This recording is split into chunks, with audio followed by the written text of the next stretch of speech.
تمہاری فریاد کو قبول کروں گا، میں اولاد دوں گا۔ یہ اللہ رب العالمین کا فرمان ہے۔ لیکن اگر اولاد نہیں ہو رہی ہے اور ہم اللہ کے دربار کو چھوڑ کر کے غیروں کی آستانوں پر جا کر کے وہ تمام شرکی اعمال انجام دیتے ہیں جس سے اللہ اور اس کے رسول نے منع فرمایا ہے، تو ہم اپنے ایمان کا سودا کر رہے ہیں، اپنے ضمیر کا سودا کر رہے ہیں، اور یہ اولاد ہمارے لیے باعث فتنہ ہو۔ اسی طرح سے اگر ہم اپنی اولاد کی صحیح تربیت نہیں کر رہے ہیں اس دنیا کے اندر، تو بھی ہماری اولاد ہمارے لیے اس دنیا کے اندر ذلت اور رسوائی کا سامان بنے گی، اور کل قیامت کے دن بھی ہمیں ذلت اور رسوائی کا سامنا کرنا پڑے گا۔ اسی طرح سے مال ہے، یہ دولت ہے جس کو ہم اور آپ کماتے ہیں۔ مال کا کمانا بڑی اچھی بات ہے، ہر انسان کو اللہ نے اختیار دیا ہے، اور ہر انسان کو کوشش کرنا چاہیے، مال کمانا چاہیے، اور ہر انسان کی ضرورت بھی ہے۔ لیکن اگر ہم اللہ کے ان بتائے ہوئے حدود اور شریعت مطہرہ کے ان تمام احکامات کی پاسداری کرتے ہوئے اگر ہم مال کماتے ہیں تو بہت اچھی چیز ہے، بہت ہی بہترین چیز ہے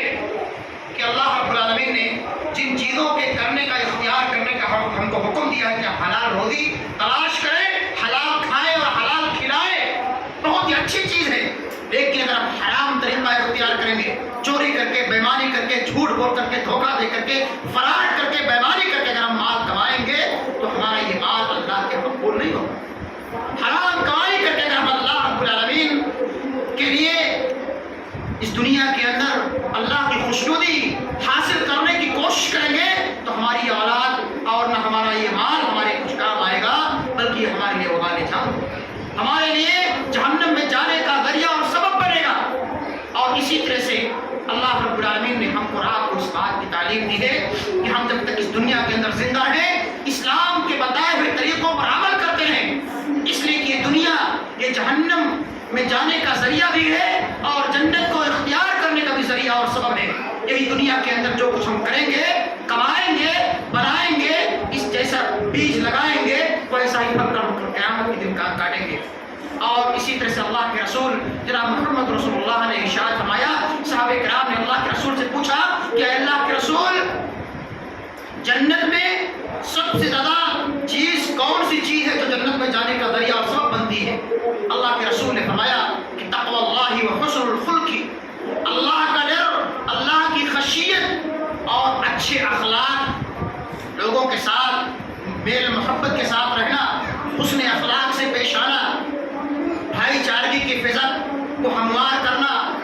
اپنے چھوٹوں پر شفقت کرنا اور بڑوں کا عزت و احترام کرنا، اپنی زبان سے اچھی باتوں کا نکالنا، یہ انسان کے اندر انسان کو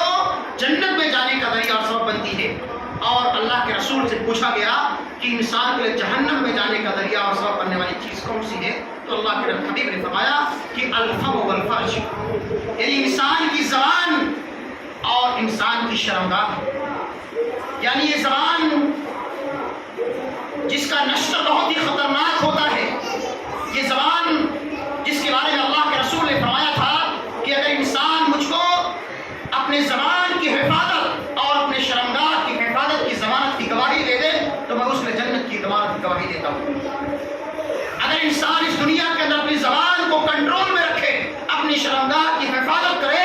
تو اللہ کے رسول فرماتے ہیں میں اس کے لیے جنت میں جانے کا ذریعہ، جنت میں جانے کا سرٹیفکیٹ دیتا ہوں اور اس کو بشارت دیتا ہوں۔ آج اس دنیا کے اندر جو ہم اور آپ سب سے زیادہ گناہ کے کام کرتے ہیں اسی زبان کے ذریعے سے کرتے ہیں۔ آج ہم اور آپ کثرت سے جھوٹ بولتے ہیں۔ جھوٹ بولنا دنیا کے اندر سب سے بڑا گناہ ہے۔ زناکاری کرنا یہ دنیا کے اندر سب سے بڑے گناہوں میں سے گناہ ہے، اور یہ جھوٹ کا بولنا انسان اسی زبان کے ذریعے سے کرتا ہے۔ اپنی شرمگاہوں کا غلط استعمال کر کے انسان اس دنیا کے اندر بھی ذلیل و رسوا ہوتا ہے اور کل قیامت کے دن بھی ذلت و رسوائی کا سامنا کرنا پڑتا ہے۔ اور اسی طرح سے اللہ کے حبیب نے فرمایا تھا کہ دنیا کے اندر اگر تم جنت کے اندر جانا چاہتے ہو اور اپنے آپ کو جہنم کی اس دہکتی ہوئی آگ سے بچانا چاہتے ہو، جو جہنم کی آگ بہت ہی خطرناک ہے، جس جہنم کی آگ کو اللہ رب العالمین نے 1000 سال تک گرم کیا ہے، تو وہ جہنم کی آگ جا کر کے لال اور سرخ ہوئی ہے۔ اس کے بعد پھر اللہ نے 1 سال تک اس جہنم کی آگ کو تپایا ہے، گرم کیا ہے اور بھڑکایا ہے، تب وہ جہنم کی آگ جا کر کے سفید ہوئی ہے۔